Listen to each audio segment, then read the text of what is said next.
축복합니다. 은혜 받읍시다. 이 시간 우리 주님께서 크다란 은혜를 더하여 주실 줄 믿습니다. 이 시간 성경 공부 보고 예배라고 이야기하니까 얼마나 마음이 더 떨리고 떨리는지 모르겠어요. 오늘 이 시간 성경 공부 보고 예배가 아니라 그저 성경 공부하는 시간으로 저는 받아들이고 함께 나누었으면 좋겠습니다. 제가 우원교회 와서 처음으로 에베소서 성경 공부를 준비하면서 이런 마음이 들었어요. 주일날 우리가 함께하면 얼마나 좋을까. 주일날도 성경 공부하고 싶어하는 분들이 너무나 많다라고 담임 목사님께서 말씀하셔서 저는 그 말씀에 순종하여 시작했습니다. 첫 시작은 창대하였으나 제가 마지막에 깨달은 것이 있어요. 성경 공부는 주일날 하는 것이 아니구나. 성경 공부는 이렇게 수요일날 해야 되는구나 라는 것을 깨닫게 되었습니다. 주일날 하다 보니까 왜 이렇게 공사가 다 망한지 주일날 이것 때문에 못 오시고 저것 때문에 못 오시고, 심지어 제가 가슴이 제일 아팠던 게 무엇이냐면 밥을 먹을 수가 없어요. 제가 목사님들 가장 부러웠던 게 뭐냐면 성경 공부 끝나고 다 밥 먹으러 가더라고요. 저만 갈 데가 없어가지고 매일 그랬거든요. 그래서 이제 깨달은 건 성경 공부는 주일날 하는 것이 아니라 평일 낮에 하는 거구나. 평일 오전에 해야 된다라는 것을 깨달았습니다. 그래서 다음에는 평일날 꼭 할 거예요. 평일날 많이 오셔서 저와 함께 말씀도 나누시고 저랑 같이 밥도 먹어주세요. 아멘이시죠? 아멘. 이쪽은 안 하시는 거 보니까. 우리 옆 사람과 인사하겠습니다. 말씀을 매일매일 먹읍시다. 말씀을 매일매일 먹는 것이 얼마나 소중하고 얼마나 즐거운지 모르겠어요. 제가 에베소서를 공부하면서 가장 많이 느꼈던 그 단어가 뭐냐면 하나님께서 우리를 너무나 사랑해 주시고 풍성하게 부어주신 은혜가 참으로 많다라는 것이었습니다. 많으시지요? 여러분들의 삶 가운데도 그렇게 부어주시는 하나님의 풍성한 은혜가 넘치시기를 간절히 축복합니다. 그러면서 에베소서를 시작하려고 하는데, 여러분들 에베소서는 누가 지었나요? 이렇게 하면 100이면 다 사도 바울이 지었죠 라고 이야기해요. 그러면 공부를 뭐하러 할까요? 찾아봐야겠죠. 그래서 이렇게 한번 찾아보려고 그래요. 첫 번째, 이 책을 누가 썼을까 이렇게 곰곰이 생각해 봤어요. 그러면 성경 말씀에 보면 답이 다 나와 있거든요. 뭐라고 써 있냐면 1장 1절 말씀에 본서의 저자가 누구라고 이야기하고 있어요? 나 바울이다 라고 이야기하고 있습니다. 그리고 3장 1절에 보면 갇힌 자 된 나 바울은 이라고 표현하고 있지요. 그리고 바울은 자신을 직접 인용하면서 내가 기록하였습니다 라고 나타내고 있습니다. 이것에 우리가 곰곰이 살펴보면서 내린 결론이 뭐냐면 에베소서는 누가 지었다고요? 바울이 지었다라는 결론을 도찰할 수가 있다는 거죠. 제가 이렇게 하는 이유가 뭐냐면 저희가 공부한 에베소서는 귀납적 성경 공부로 하고 있거든요. 그래서 찾아가고 있어요. 성경 이 에베소서를 지은 사람이 누구지? 그러면서 이렇게 찾아보는 거예요. 우리가 성경 앞에 보면 다 써 있어요. 사도 바울이 썼다. 근데 그렇게 알면 좀 시시하니까 이렇게 하나하나씩 알아가려고 하고 있습니다. 그러면 이 에베소서는 언제 쓰였을까라는 질문에 도달합니다. 두 번째, 과연 이 에베소서는 언제 썼을까 이렇게 보면 3장 1절 말씀에 이렇게 이야기하고 있죠. 한번 찾아볼까요? 3장 1절 말씀. 저희 에베소서 공부의 가장 중요한 준비물은 뭐냐면 성경책이에요. 성경책 다 가져오셨죠? 네, 성경책을 꼭 찾으셔야 돼요. 3장 1절에 얘기하고 있어요. 우리 한번 읽어볼까요? 이러므로 그리스도 예수 일로 너희 이방인을 위하여 갇힌 자 된 나 바울이 말하거니와. 바울이 갇혀 있을 때 쓴 것 같아요. 그리고 4장 1절에도 갇힌 자 된 나 바울이라며 이야기하고 있어요. 계속해서 에베소서에서는 나는 갇혀있다, 나는 갇혀있는 상황이다 라고 계속해서 이야기하고 있습니다. 그럼 언제 쓰여졌을까요? 갇혀있을 때, 어딘가 갇혀있나 보다, 어딘가 갇혀있을 때 이 성경을 썼나 보다라는 거 우리는 유추할 수가 있죠. 그럼 세 번째 질문이 있습니다. 이 에베소서는 과연 누구에게 썼을까? 누구에게 쓰여졌을까라는 질문이죠. 누구에게 쓰여졌냐 이렇게 살펴보았더니 1장 1절에 누구에게 쓰여졌다고요? 에베소에 있는 모든 성도들에게 쓰여졌다라고 말씀하고 있고, 또 1장 1절 중반부 이후에 보면 그리스도 예수 안에 있는 신실한 사람들에게 썼다라고 이야기하고 있습니다. 그리고 2장 2절과 3장 1절에 보면 교회의 다수를 차지했던 이방인들을 위해서 이 에베소서를 썼다라고 이야기하고 있지요. 우리가 아까 보았듯이 두 번째 질문처럼 이 에베소서를 사도 바울이 갇혀 있을 때 썼는데 과연 그러면 언제 갇혀 있을 때 썼을까 궁금하지 않으세요? 저만 궁금해요. 궁금하시죠? 야, 갇혀 있었다는데 과연 도대체 어디에 갇혀 있다는 거야? 집에 갇혀 있었나? 감옥에 갇혀 있었나? 그러면서 이렇게 한번 살펴봤어요. 언제 어디에 갇혀 있었냐? 이렇게 4번, 사도 바울은 4번 갇혔거든요. 4번 갇혔는데 빌립보 감옥에는 하루 갇혀 있었어요. 하루. 사도행전 16장에 보면 하루 갇혀 있었고요. 예루살렘에서는 또 하루 갇혀 있었습니다. 사도행전 23장에 나와 있거든요. 이 에베소서를 하루 만에 쓸 수 있을까요? 없을까요? 상식적으로 쓸 수가 없겠죠. 두 번째는 차치하고요. 두 번째, 가이사랴 감옥 2년, 로마 감옥 2년 이렇게 2번 갇혀 있었는데 이 둘 중에 하나겠죠. 에베소서를 사도 바울이 갇혀 있었는데 가이사랴 감옥과 로마 감옥에 갇혀 있을 때 에베소서를 작성했다라고 우리는 유추할 수 있습니다. 그러면 두 개 중에 하나인데 살펴보면 이 편지를 썼을 때에 편지를 쓸 수 있는 시간이 있었어요. 사도 바울이 쓸 수 있었겠죠. 나는 갇혀 있었는데 이 에베소서를 썼다라는 것은 어떤 뜻일까요? 내가 이 편지를 쓸 수 있다. 네, 편지를 쓸 수 있다라는 거죠. 그 다음에 이 에베소서 잘 보면 친구들의 사도행전 24장과 28절에 보면 28장에 보면 친구들이 자주 놀러 와요. 자주 놀러 오는 상황을 볼 수가 있습니다. 그리고 집에 거주하면서 지냈다라고 이야기합니다. 다시 말해서 가택연금 상태라고 이야기하죠. 가이사랴 로마 감옥 둘 중에 살펴보면 친구들의 왕래가 자유로웠고 편지를 쓸 수 있었고 그 다음에 가택연금이었던 상태가 언제였냐면 로마 감옥에 있을 때였어요. 사도 바울이 로마 시민권자에서 로마로 압송되어서 그곳에서 재판받을 때에 집에 갇혀 있으면서 이 에베소서를 작성했다라고 우리는 결론에 다다를 수가 있게 됩니다. 어려우시죠? 이걸 딱 들으니까 야, 에베소서 안 들어가길 천만다행이다. 천만 이런 생각이 드세요? 아니에요. 처음만 이렇게 어려워요. 뒤로 갈수록 야, 이게 얼마나 재밌는지 몰라요. 이 책에 쓰여졌던 배경이 뭔가 이렇게 한번 또 곰곰이 살펴보게 되었는데 이 책을 쓰게 되었던 배경, 이 책이 쓰여졌던 이 당시의 배경을 살펴보면 에베소서 5장 3절과 5절 말씀에 보면 이교적인 삶, 퇴폐적인 문화가 너무나 많이 발전되어 있었다라고 이야기하고 있습니다. 그 다음에 교회가 헬라인과 유대인으로 발생되는 일치의 문제가 너무나 많이 발생되었다라는 것이죠. 단편적으로 예를 들어보면 이 당시 가운데 가장 유명한 신이 있었어요. 그 신이 누구였냐면 이 그림에 나오는데 아데미 신이라는 여인이 있었어요. 어떠세요? 그림이? 뭔가 이게 19금 같이 또 이게 좀 그런 느낌이 있는데 그 다음 사진 보세요. 그 다음 사진 적나라하더라고요. 이게 뭘까? 아데미 신을 섬겼어요. 이 당시에는 퇴폐적으로 아데미 신을 섬겼는데 그 다음에 보면 아데미 신을 섬겼던 이 성전이 있어요. 그 다음 사진에 보면 신전이 나오거든요. 신전. 이게 신전이 저 앞에 아데미 상이 이렇게 딱 서 있는 거예요. 근데 아데미 신이 여신이 풍요의 신이었어요.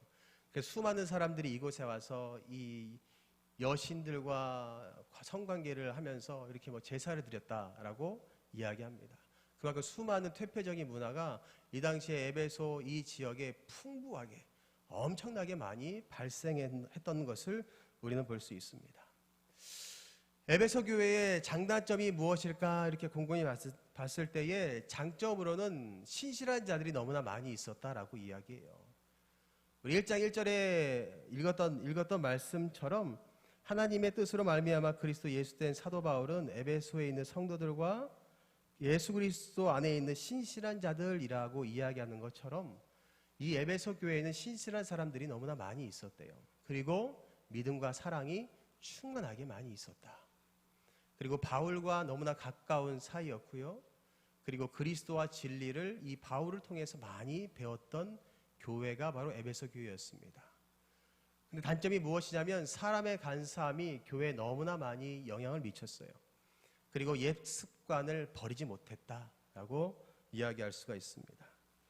이런 에베소서가 왜 쓰여졌을까요? 그것은 요즘 우리 교회에다 말하는 것과 똑같은 것 같아요. 교회의 정체성이 좀 회복되어야 되지 않겠니? 교회가 세워진 이유와 목적이 무엇인지를 좀 깨달아야 되지 않겠니? 그리고 이방인과 유대인들이 서로 다투는 것이 아니라, 서로 나누는 것이 아니라 하나 돼야 되지 않겠니? 라고 그 말씀을 전하기 위해서 사도 바울이 이 에베소서를 쓰게 되었다라는 것입니다. 요즘 우리 교회에 하나님께서 주는 말씀과 동일하다라는 생각이 듭니다. 세상의 것들이 교회 가운데 너무나 많이 들어왔지요. 그리고 서로 나누고 다투는 상황들이 너무나 많이 있습니다.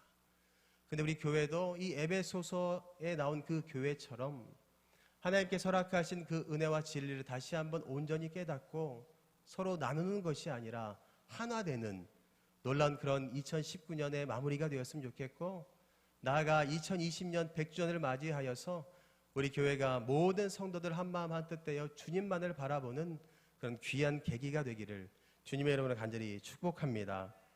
그러면서 이 에베소서를 지은 사람이 누구다라고 이야기했죠? 사도 바울이죠. 사도 바울이 누군지 아세요? 뭐 머리 벗겨지고 좀 못생기고 막 그냥 그 사람 이렇게 우리가 알고 있어요. 또 많이 알고 있는 것처럼 뭐 다소에서 태어나 자랐고 로마 시민권자였고 뭐 이렇게 다 알고 있습니다. 근데 제가 살펴볼 것이 뭐냐면 이 사도 바울이 사울이었을 때의 모습을 좀 살펴보았으면 좋겠어요. 사울이었는데 어떻게 이 사도 바울이 되었을까? 어떻게 되었을까 곰곰이 한번 찾아보았어요. 사도 바울이 변할 수 있었던 터닝 포인트가 있었거든요. 그게 뭐냐면 우리가 많이 알고 있는 것처럼 다메섹 도상에서 누구를 만났다고요? 예수님을 만나죠. 예루살렘에서 230km 정도 떨어진 곳, 이 대제사장의 명령을 듣고 이 기독교인들을 잡으러 가는 그 현장 가운데, 이 현장 가운데 그 수많은 무리들 가운데 유일하게 그곳에서 이 사도 바울이, 그때는 사울이었죠. 사울이 예수님을 만나게 됩니다. 그러면서 이 바울은 의문이 들었어요. 왜 나 같은 이 죄인을, 나같이 죄 많은 사람을 왜 예수님께서 오셔서 친히 만나주시고 왜 나를 변화시켜 주셨지라는 의구심이 들었습니다. 왜 나를 용서해 주셨지? 라는 생각이 들었죠. 그때 마음 가운데, 사도 바울 그 마음 가운데 예전의 한 장면이 떠오르게 됩니다. 그 장면이 뭐냐면 스데반 집사님 다 아시죠?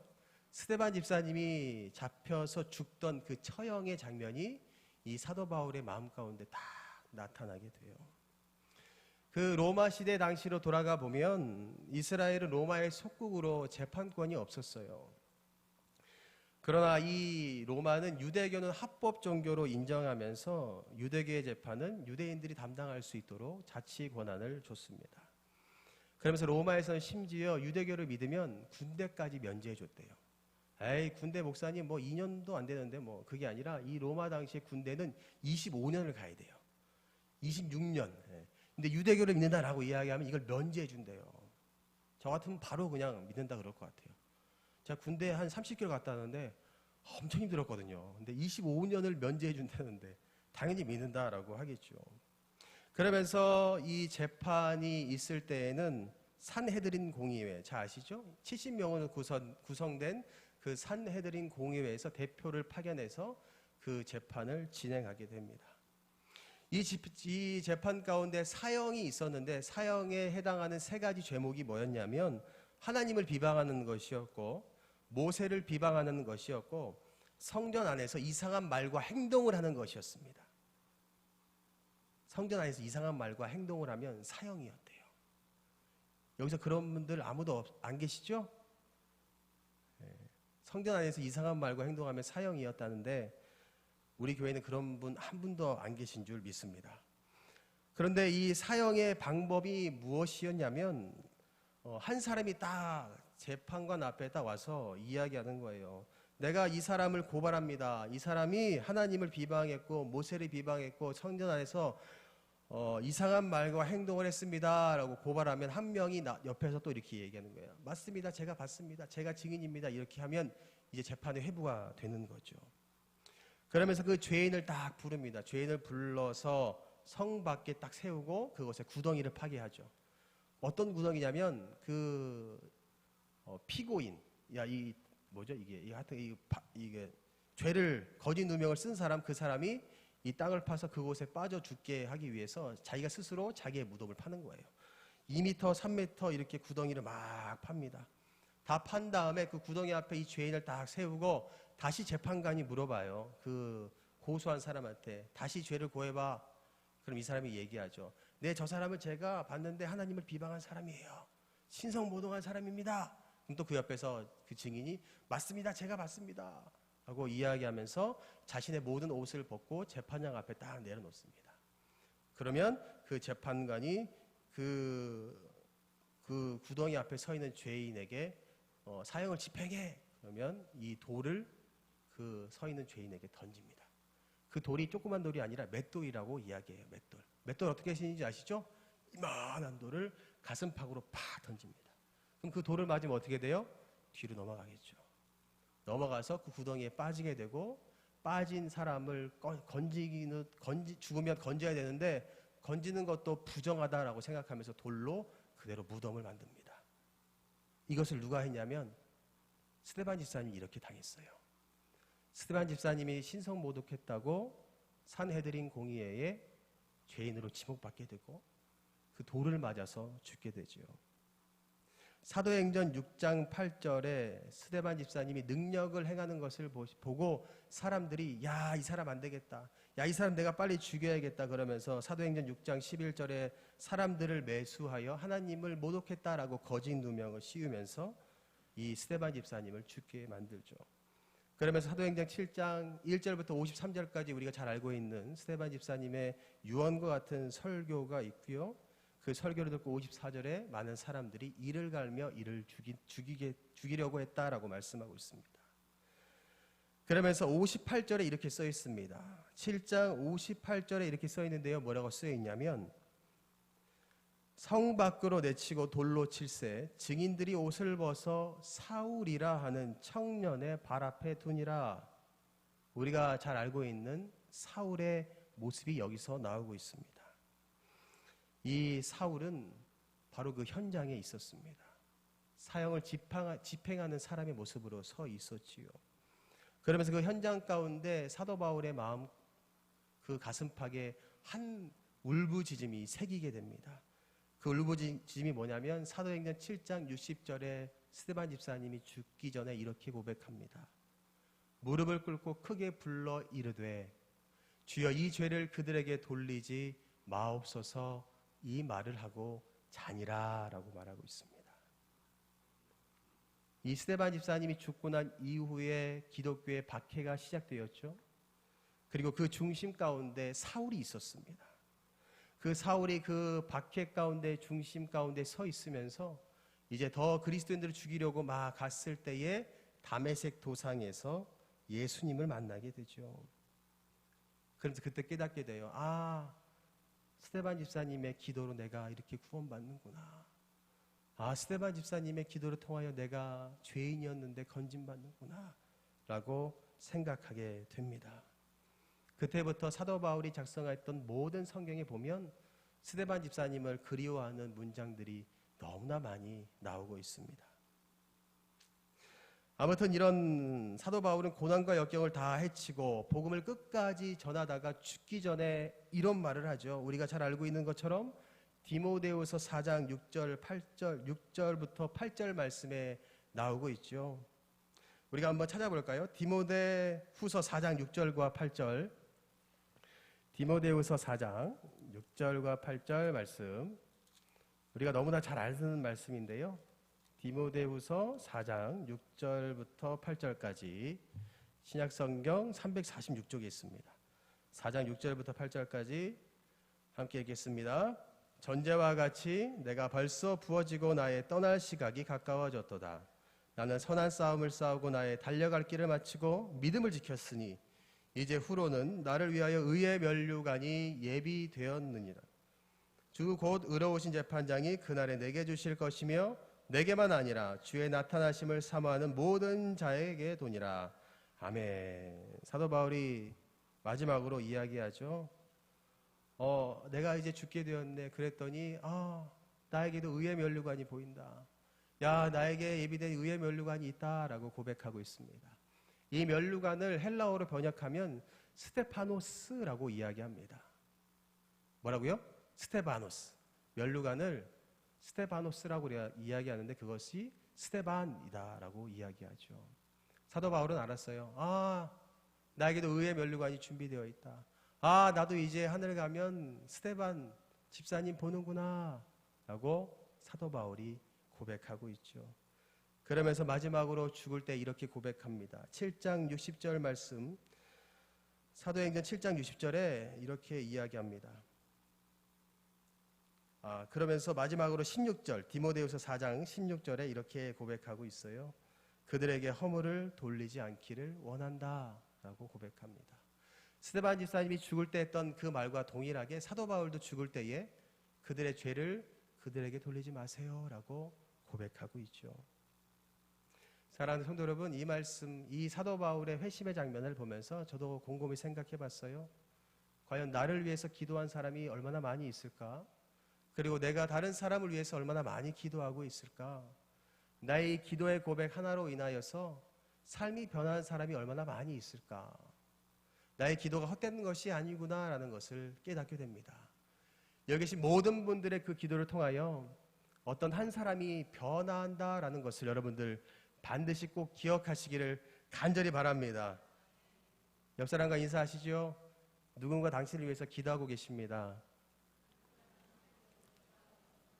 또 다시 한번 인사하겠습니다. 누군가를 위해 반드시 기도합시다.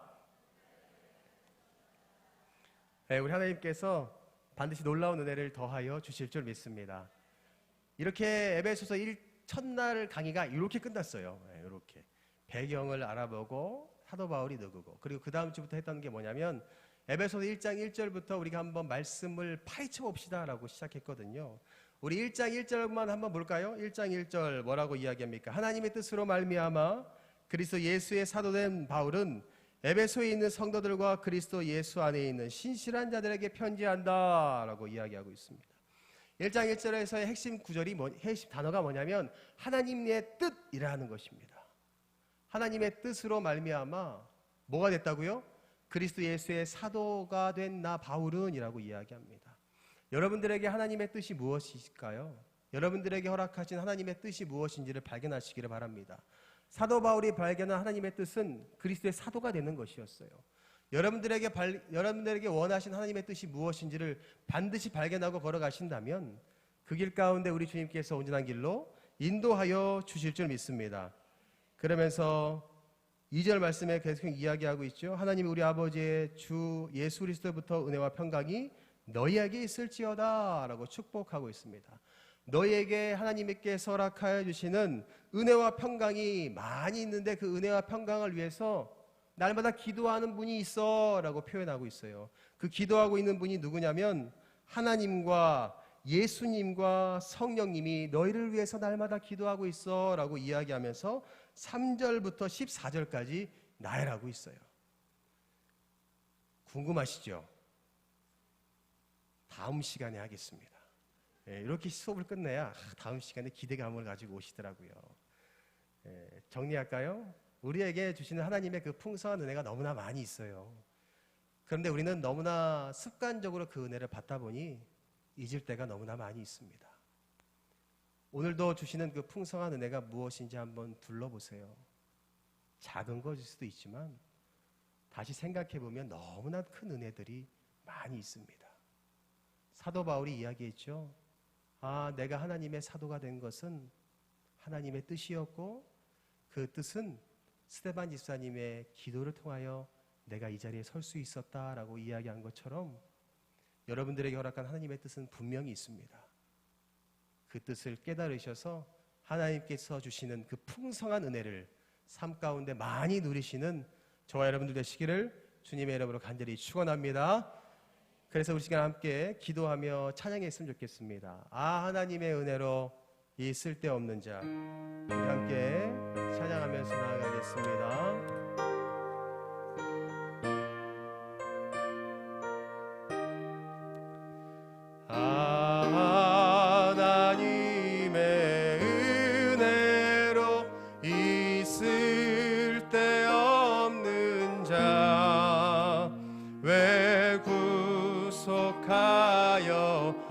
주는지 난 알 수 없도다. 내가 믿고 또 의지함은 내 모든 형편하시는 주님 늘 보호해 주실 것을 나는 확실히 아네.